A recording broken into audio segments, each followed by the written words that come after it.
السلام علیکم ورحمۃ اللہ وبرکاتہ ان الحمد للہ نحمده ونستعینه ونستغفره ونؤمن به ونتوکل علیہ ونعوذ باللہ من شرور انفسنا ومن سیئات اعمالنا من يهده الله فلا مضل له ومن يضلل فلا هادي له واشهد ان لا اله الا الله وحده لا شريك له وأشهد أن محمدًا عبده ورسوله أما بعد فإن خير الحديث كتاب الله وخير الهدي هدي محمد صلى الله عليه وسلم وشر الأمور محدثاتها وكل محدثة بدعة وكل بدعة ضلالة وفي رواية وكل ضلالة في النار فأعوذ بالله من الشيطان الرجيم بسم الله الرحمن الرحيم يا أيها الذين آمنوا ادخلوا في السلم كافة ولا تتبعوا خطوات الشيطان إنه لكم عدو مبين اللهم أرنا الحق حقا وارزقنا اتباعه وأرنا الباطل باطلا وارزقنا اجتنابه اللهم علمنا ما ينفعنا وانفعنا بما علمتنا وارزقنا علما رب اشرح لي صدري ويسر لي امری واحلل عقدۃ من لسانی یفقهوا قولی۔ اس اللہ کے نام سے ابتدا جس کے ناموں کی کوئی انتہا ہی نہیں۔ ولو ان ما فی الارض من شجرۃ اقلام والبحر یمدہ من بعدہ سبعۃ ابحر ما نفدت کلمات اللہ۔ اس ذات اقدس پر کروڑوں درود و سلام ہوں جو تمام جہانوں کے لیے رحمت للعالمین بن کے آئے تھے۔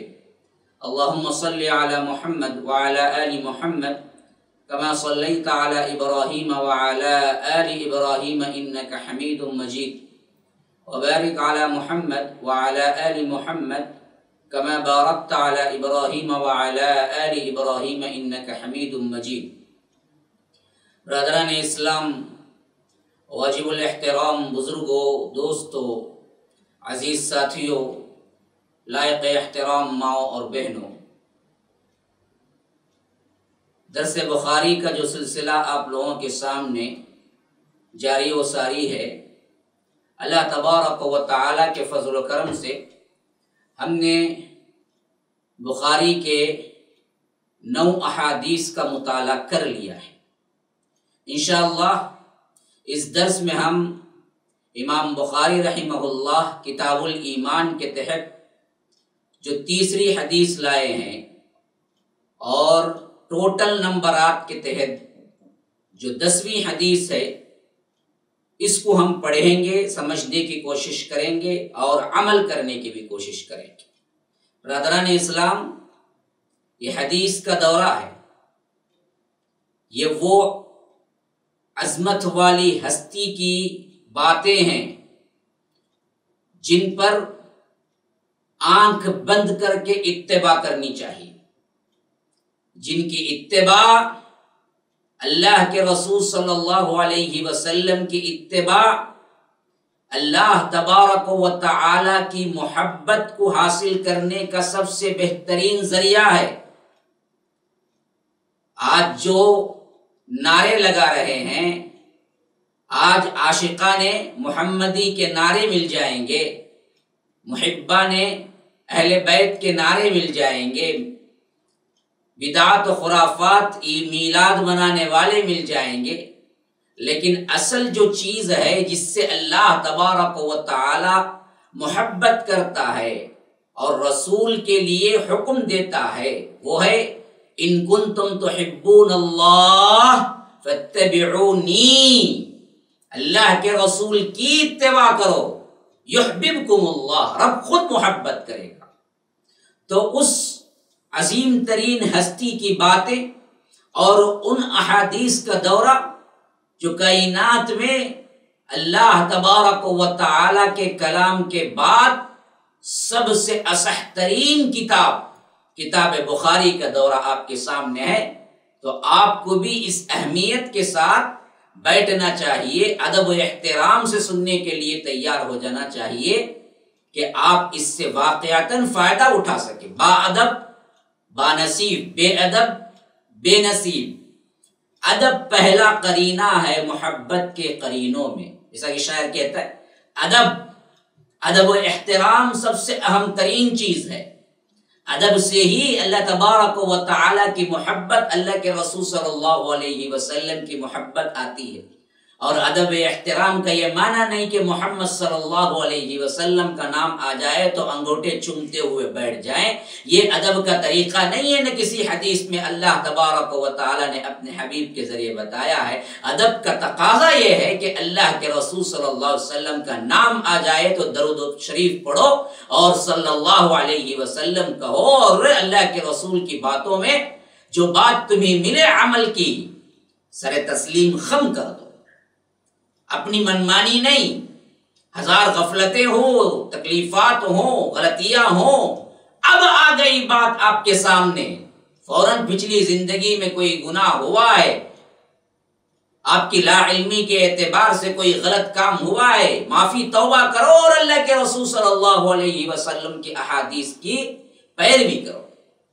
اسی واسطے امام بخاری رحمہ اللہ نے 16 سال لگا کر اس بخاری کو مرتب کیا کہ کوئی بھی اس حدیث پر عمل کرنے والے کے دل میں ایک کھٹک پیدا نہ ہو کہ وہ کوئی ایسا شک یا حدیث کے ضعف یا حدیث کے صحیح نہ ہونے کا امکان باقی نہ رہے، وہ بلا کوئی کھٹک کے تردد کے آنکھ بند کر کے بخاری کی حدیث پر عمل کرے۔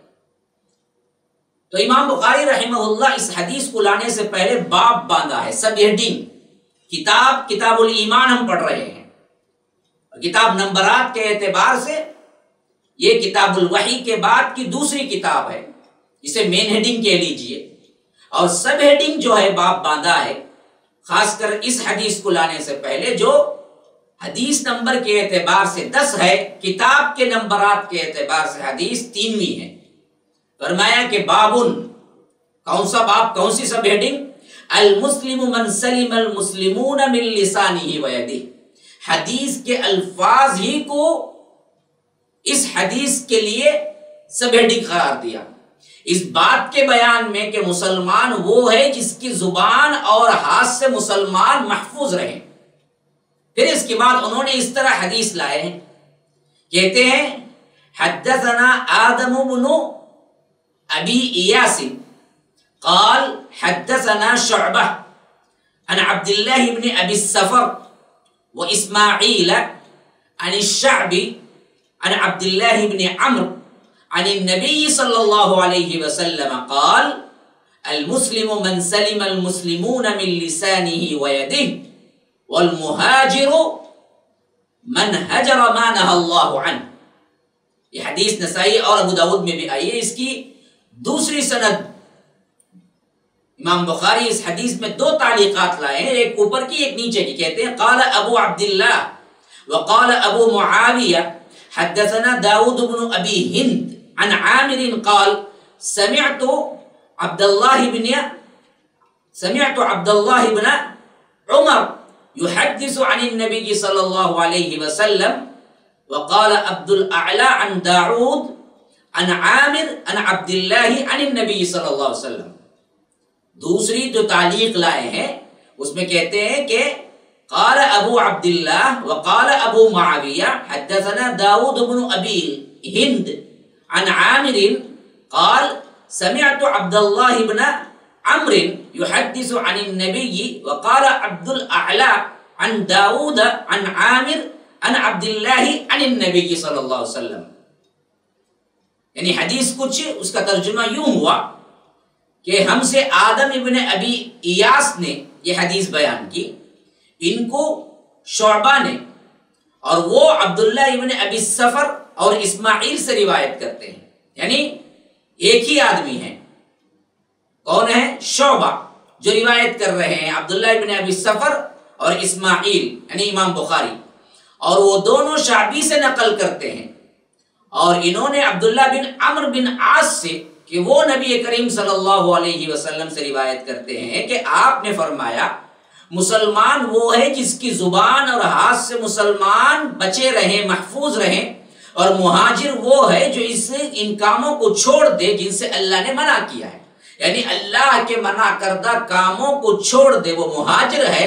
مسلمان وہ ہے جو ہاتھ اور زبان کا لفظ پہلے آیا ہے. المسلم من سلم المسلمون من لسانہ، زبان اور ہاتھ سے دوسرے مسلمان محفوظ رہیں. پھر اس کو تعلیقاً دوسری سند اس طرح لائے ہیں کہ کہتے ہیں کہ ابو عبداللہ امام بخاری نے فرمایا اور ابو معاویہ نے ہم کو حدیث بیان کی، داؤد بن ابی ہند انہوں نے روایت کی عامر اور شعبی سے، اور انہوں نے کہا کہ میں نے عبداللہ بن عمرو بن عاص سے وہ حدیث بیان کرتے ہیں جو ابھی ہم نے سنا، وہ اللہ کے رسول صلی اللہ علیہ وسلم سے سنا. اور عبد الاعلی نے روایت کیا داؤد سے، انہوں نے عامر سے، انہوں نے عبداللہ بن عمرو بن عاص سے، انہوں نے اللہ کے رسول صلی اللہ علیہ وسلم سے سنا. تو اس حدیث کے سند کو ذرا سمجھنے کی ضرورت ہے، جسے امام بخاری رحمہ اللہ اس حدیث کے لیے لائے ہیں، کیونکہ حدیث کی خاص طور پر سمجھانے کے لیے یہ ایپیسوڈ ہے، وہ درس ہے. تو میں پہلے سند پر گفتگو کر لیتا ہوں. یہ بات میں نے کئی مرتبہ بتائی ہے کہ جو نام اوپر آتے ہیں، جن سے روایتیں ہوتی ہیں ان فلان ان فلان فلان، تو اسے کہتے ہیں سند. جہاں سے قال رسول اللہ صلی اللہ علیہ وسلم شروع ہوتا ہے وہ کہتے ہیں متن. ان دونوں کو ملا کر ہی حدیث کہا جاتا ہے. آج حدیث پڑھنے کا رواج ہی تبدیل ہو گیا. بڑے سے بڑے کیا ہیں، عالم سے بھی ہم قال رسول اللہ سے سنتے ہیں لیکن سند سے نہیں سنتے. لیکن اس زمانے میں محدثین سند کے ساتھ ہی بیان کرتے تھے، اور سند اور متن کو ملا کر ہی حدیث کہا جاتا ہے. تو امام بخاری رحمہ اللہ نے یہاں دو تعلیقات ذکر فرمائی ہیں، جو دو سندیں الگ الگ آئی ہیں.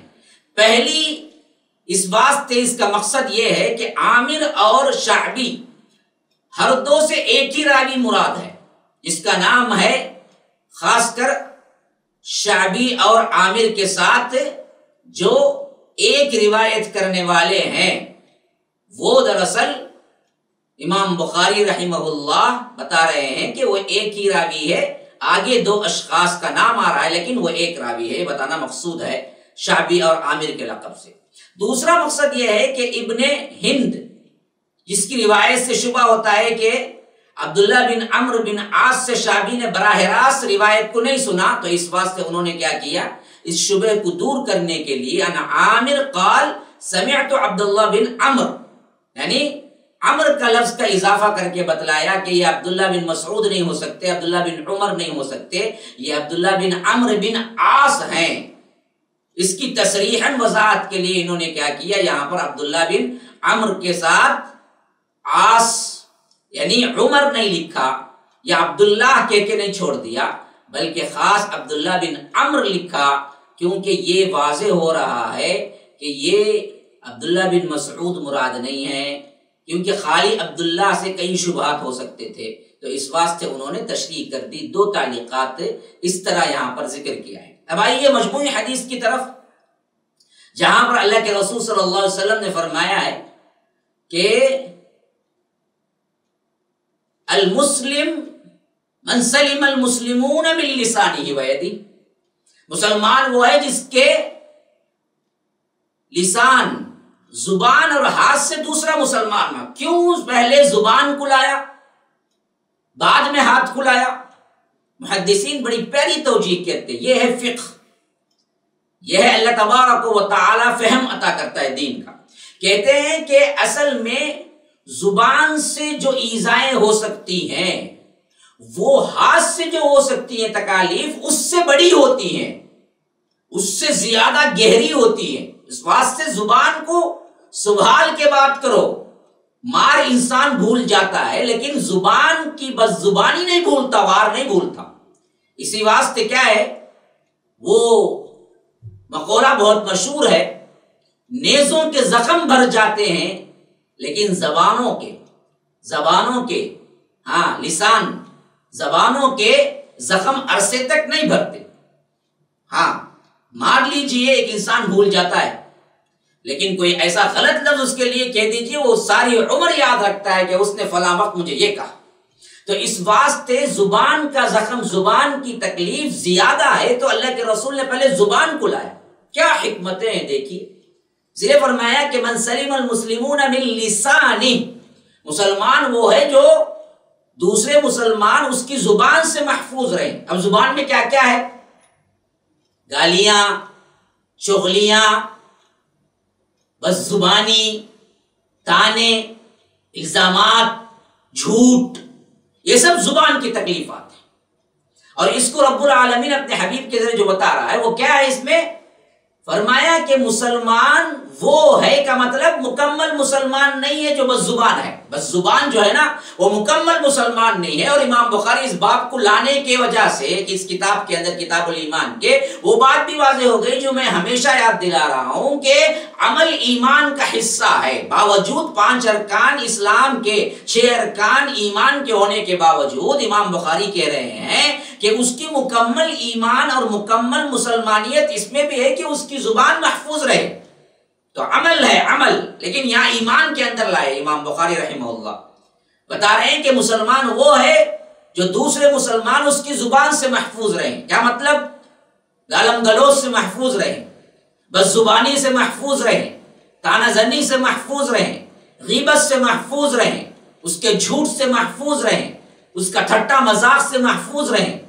ذرا اس حدیث کے پس منظر میں اپنے آپ کو مقابلہ کر کے دیکھ لیجئے کہ اگر اس طرح مسلمان چن کے الگ کیے جائیں، حقیقی مسلمان تو وہ ہے جس کی زبان سے دوسرے مسلمان محفوظ رہیں، تو یاد رکھو پھر معدود 1000 میں سے چند نکلیں گے، 100 میں سے نہیں۔ میں تو کہتا ہوں 1000 میں سے چند نکلیں۔ کون ہے وہ جو اپنی زبان کو پکڑ کے رکھتا ہے؟ زبان سے ہی تو اصل مسئلے خراب ہو رہے ہیں آج۔ اور بس زبانی کرنا ایمان کے منافی ہے، یہ بات بھی یاد نہیں ہے آج کے مسلمانوں کو۔ پھر اس کے بعد فرمایا کہ ویدی، اس کے ہاتھ سے کیا ہو سکتا ہے؟ مارنا، ہاتھ سے کیا ہو سکتا ہے؟ ظلم کرنا، ہاتھ سے کیا ہو سکتا ہے؟ آپ کسی کی کیا ہے بلا وجہ ہاتھ اٹھائیں، بلا وجہ ایذا پہنچائیں، تکلیف دیں۔ یہ تمام چیزیں، لوٹ مار، چوری، سب ہاتھ سے ہوتی ہے۔ یہ تمام چیزیں کیا ہیں جی؟ حرام ہے دوسرے مسلمان کے لیے کرنا۔ تبھی ایمان کی تکمیل ہوتی ہے، تبھی اصل میں کیا ہے؟ صحیح طور پر مسلمان بنتا ہے۔ اور ساتھ میں فرمایا والمہاجر، مہاجر کون ہے؟ من حجر ما نہى اللہ عنہ، جو اللہ نے حرام کر دیا اس سے بھاگے۔ اصل میں ہاجرہ کا مطلب کیا ہے؟ ہاجرہ کا مطلب ہے بھاگنا۔ ہاں، اسی سے مہجور یہ قرآن ہم پڑھتے ہیں، ان القرآن کان مہجورا، کہ یہ بدبخت لوگ کیا تھے؟ قرآن سے بھاگتے تھے۔ ہاں، بھاگنا، چھوڑ دینا۔ ترک وطن جو ہوتا ہے نا، وہ ہجرت بھی اس واسطے کہتے ہیں کہ وہ اپنے وطن کو چھوڑ دیتا ہے۔ تو اصل شرعی ہجرت تو وہی ہے کہ دار الکفر سے دار الاسلام کی طرف جائے اور دار الکفر کو چھوڑ دے۔ لیکن باطنی ایک ہجرت ہے، وہ ہجرت یہ ہے کہ گناہوں سے توبہ کر لے، گناہوں کو چھوڑ دے۔ ایک معنوی ہے، ایک حصی ہے۔ حصی وہ تو وطن کو چھوڑ دینا اسلام کے لیے، اور اس وطن کی طرف ہجرت کرنا جہاں آپ مکمل اسلام کو اپنا سکتے ہوں۔ لیکن ایک ہجرت جو معنوی ہے، باطنی ہے، وہ یہ کہ تم گناہوں کو چھوڑ دو، باوجود تمہارے اندر کے احساسات اور جذبات اور محبتیں گناہ کے ساتھ ہوں۔ عیش چاہتا ہے بندہ، برائی چاہتا ہے بندہ، لیکن اللہ کے ڈر کی وجہ سے اس کو چھوڑ دے تو وہ صحیح مسلمان ہے۔ تو کاملیت مسلمان کی باقاعدہ طور پر 5 پلر اسلام کے، 6 پلر ایمان کے ہیں، لیکن تکمیل ایمان میں یہ اخلاقیات بھی شامل ہیں۔ اسی واسطے امیر المحدثین نے یہاں اس بات کو ثابت کرنے کے لیے کہ اسلام کی بنیاد اگرچہ 5 چیزوں پر ہے، مگر اس سے آگے کچھ نیک عادات ہیں، کچھ نیک عادات ہیں، پاکیزہ خصائل بھی ہیں، جو اگر حاصل نہ ہو تو انسان حقیقی مسلمان نہیں ہو سکتا، انسان پوری طرح صاحب ایمان نہیں ہو سکتا۔ اور اسی تفسیر سے یہ بات بھی واضح ہو گئی کہ ایمان کی کمی پیشی پاکیزہ اور نیک خصائل کا داخل ہونا یہ ثابت ہے کہ جیسے نیک اور پاکیزہ خصائل زیادہ ہوں گے ایمان زیادہ ہوگا، اور اسی طرح پاکیزہ اور نیک خصائل کم اور بد خصائل زیادہ ہوں گے تو اس وقت اس کا ایمان کم ہوگا۔ اور یہاں پر آ کے یہ بات مرجیہ کی تردید میں ثابت ہو جاتی ہے جو کہتے ہیں کہ عمل ضرورت نہیں ہے، ایمان کافی ہے۔ تو اسی طرح آپ یہ بات بھی ذہن میں رکھ لیجئے کہ اللہ کے رسول صلی اللہ علیہ وسلم نے یہاں پر من سلم المسلمون کا، یہ بہت عمیق بات ہے، سمجھنے کی بات ہے، کسی کو یہ غلط فہمی نہ ہو جائے کہ معلوم ہوا مسلمان صحیح طور پر وہ ہے جس سے دوسرے مسلمان محفوظ رہیں اس کی زبان اور ہاتھ سے، یعنی اس کی غیبت سے، اس کی حرام کاری سے، اس کی تکلیفات سے، جو بھی کیا ہیں زبانی ہیں، جو بھی ہاتھ کے ہیں، ان تمام برائیوں سے محفوظ رہے کون؟ دوسرا مسلمان۔ تو اس کا مطلب کیا ہوا؟ بھائی مسلمان محفوظ رہا تو بس کافر ہے، کافر کے ساتھ جو کچھ بھی چاہے کرتے رہو، کیونکہ اس کے لیے ہم کو نہیں فرمایا گیا، ہرگز بھی یہ مطلب نہیں ہے۔ یہاں اللہ کے رسول کا یہ کہنا کہ من سلم المسلمون، اس کی قید، اس کا مطلب ہرگز بھی یہ نہیں کہ غیر مسلموں کو زبان اور ہاتھ سے جو چاہے تکلیف دیتے رہو، تمہیں حساب نہیں ہوگا، خالی مسلمانوں سے بچتے رہو، نہیں۔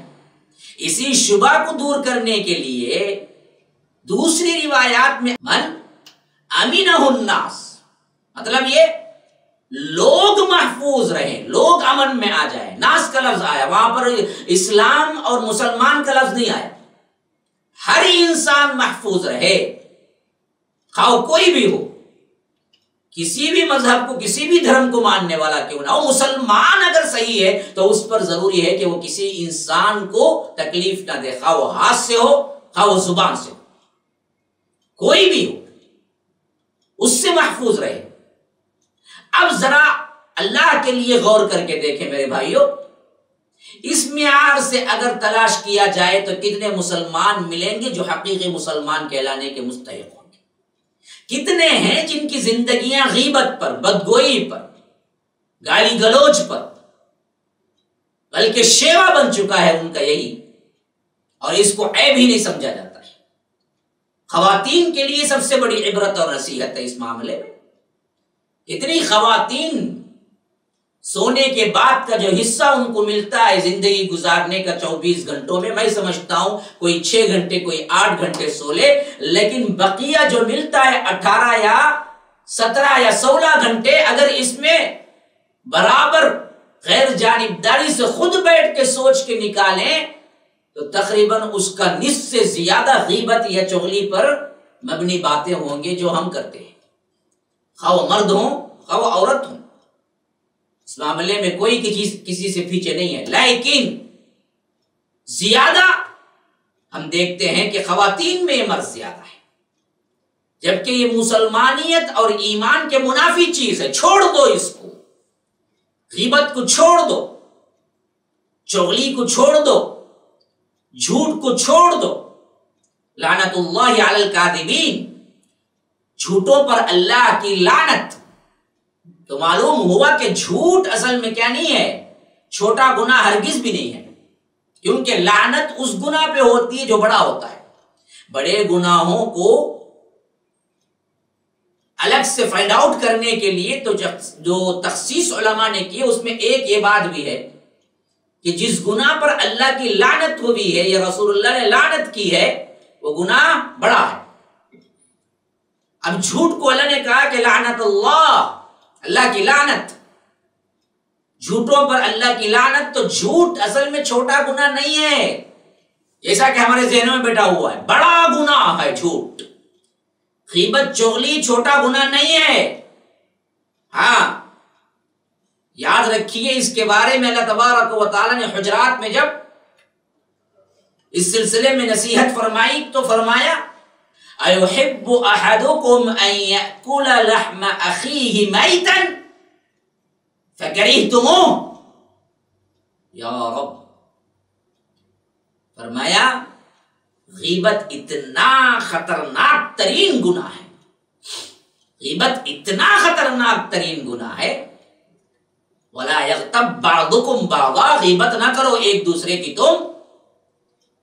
پھر اس فرمایا کہ ایحب احدکم ان یأکل لحم اخیہ میتا فکرہتموہ، تم اپنے سگے مرے ہوئے بھائی کا گوشت کھانا پسند کرو گے، کراہت نہیں کرو گے. کون ہے جو اتنا جاہل اور خونخوار ہوگا جو اپنے سگے مرے ہوئے بھائی کا گوشت کھائے؟ کتنا ادنا درجے کا انسان بھی کیوں نہ ہو، لیکن سگے اپنے بھائی کا گوشت نہیں کھا سکتا. اللہ تبارک و تعالیٰ نے غیبت کی مثال اسی سے دی کہ غیبت کرنا، اپنے سگے مرے ہوئے بھائی کا گوشت کھانا، دونوں برابر ہے. لیکن ہم مزے سے کیا ہے، اپنے سگے مرے بھائی کا گوشت کھاتے ہیں اور سمجھتے ہیں کہ کوئی گناہ ہی نہیں ہے، غیبتیں تو چلتی رہتی ہیں، حالانکہ وہ زبان کا بہت بڑا گناہ ہے. اسی طرح چوری، ایک دوسرے پر ظلم، مار دھاڑ، جسے کمزور کسی کو مل گیا ہاتھ اٹھا دیا، کوئی پوچھنے والا نہیں ہے ہاتھ اٹھا دیا. یاد رکھو ان سب کی پوچھ ہونی ہے. اور تم حشر کے میدان میں کھڑے ہو اور تمہارا نام اللہ تبارک و تعالی بلا لے، اعمال ہیں، نیکیاں ہیں، نمازیں ہیں، روزے ہیں، حج ہیں، زکوٰۃ ہے، عبادات ہے نفلی، اور تمہیں بلا لیا جائے جنت کے لیے کہ تمہارے عبادات بہت ہیں، پہاڑ جیسے لے کے آ رہے ہیں، لیکن جب بھی داخلے کا منظر شروع ہو اور تمہارے خلاف مدعی بن کے اٹھنے والے ہزاروں کی لائن میں کھڑے ہو جائیں کہ اس نے فلاں گالی دی، اس نے فلاں وقت ایذا دی، اس نے فلاں وقت کیا ہے ایسا کیا، اس نے فلاں وقت ایسا کیا، اس نے فلاں وقت ہم پر ظلم کیا، اس نے فلاں وقت ہمارے ساتھ جھوٹ بولا، اس نے غیبت کی، وہاں آ کے کھڑے ہو جائیں اور ایک ایک کہنے لگے کہ مجھے مجھے مجھے مجھے بھی اس کے برابر کا کیا ہے مداوع کیا جائے، تو اللہ تبارک و تعالی اس کی نیکیاں اٹھا کے دیتا رہے گا جب تک کہ نیکیاں ختم ہو جائیں. جب ختم ہو جائے پھر بھی لوگ رہیں تو اللہ تبارک و تعالی ان کی برائیاں اٹھا کے اس کے سر پہ ڈال دے گا. آخرکار وہ بندہ جو جنت جانے والا تھا اپنی زبان اور اپنے ہاتھ کی وجہ سے، گالی گلوچ کی وجہ سے، ظلم کی وجہ سے جہنم چلا جائے گا. اور یہ موقع ہوگا جہاں ایک ایک نیکی بھی تمہارے لیے پوری دنیا سے زیادہ افضلیت رکھنے والی ہوگی. ایک نیکی کے لیے انسان ترس رہا ہوگا، لیکن تمہارے لیے وہاں نیکی کیا ہے، بلکہ دوسروں کی بدیاں، دوسروں کی برائیاں ان پر ڈال دی جائیں گی. اللہ کے لیے اس حدیث کو سمجھو اور اپنے آپ کو اس سے بچانے کی کوشش کرو. زبان سے ہو، سوچ سوچ کے ایک بھی لفظ تول تول کے بولو. اسی واسطے مقولہ مشہور ہے کہ علم والا انسان، عقل والا انسان پہلے تولتا ہے پھر بولتا ہے. پہلے سوچو سمجھو کیا بولنے والے. بیوقوف انسان ہے جو پہلے بولتا ہے پھر پشیمانی اٹھاتا ہے. بولنے سے پہلے سوچ لیا کرو، کہیں یہ تکلیف تو نہیں ہوگی کسی کو، کہیں یہ کسی کی غیبت تو نہیں ہے، کہیں یہ کسی کے لیے کیا ہے الزام تو نہیں ہے. جو چاہے بکتے چلے جانا یہ عقل مند انسان کی نشانی نہیں ہے، مسلمان کی بھی نشانی نہیں ہے. ورنہ تو تمہارے اپنے ہاتھوں کی کمائی، پہلے ہی نیکیاں بہت کم کماتے ہو، پھر وہ نیکیاں بھی حشر کے میدان میں دوسرے لے جائے تو اس وقت اس انسان کی کیا حالت ہوگی. اسی واسطے شاعر نے بڑا خوب کہا تھا کہ نیکیاں کم پڑ رہی ہیں نامہ اعمال میں، کہ نیکیاں کم پڑ رہی ہیں نامہ اعمال میں، شکر ہے کہ دشمنوں کی گالیاں کام آ گئی. انہوں نے جو گالیاں دی تھی، انہوں نے جو ایذائیں دی تھی، کل حشر کے میدان میں ان کی وجہ سے ان کی نیکیاں اس کے کھاتے میں آ گئی. جو نیکیاں کم پڑ رہی تھی وہ برابر ہو گئی. جو جہنم جانے والا تھا وہ جنت چلا گیا، اور جو جنت جانے والا تھا وہ اپنی زبان اور ہاتھ کی وجہ سے جہنم چلا گیا. کیا کیا پیاری بات ہے جو ایک شعر میں شاعر نے جوڑ دیا ہے. تو یاد رکھیے مسلمانوں، اپنی زبان کو اور اپنے ہاتھ کو ایذا سے، تکالیف سے محفوظ رکھو. خالص مسلمانوں کے لیے ہی نہیں بلکہ تمام انسانوں کے لیے امن والے بن جاؤ. امن والے. کیا مطلب؟ تمہارے سے کسی کو کیا ہے، کسی کے جسم کو یا کسی کے ذہن و دل کو تکلیف نہ پہنچے. یہ اصول بنا کے چلو. زبان کو محفوظ رکھو، ہاتھوں کو محفوظ رکھو. تمہارے ہاتھ اور تمہاری زبان سے کسی بھی انسان کو تکلیف نہ پہنچے. انشاءاللہ ہم اگلی حدیث اگلے درس میں پڑھیں گے. تب تک کے لیے اجازت دیجیے. هذا وباللہ التوفیق صلی اللہ وسلم علی نبینا محمد. اسأل اللہ لی ولکم ولسائر المسلمین من کل ذنب فاستغفروه انه هو الغفور الرحیم. والسلام علیکم ورحمۃ اللہ وبرکاتہ.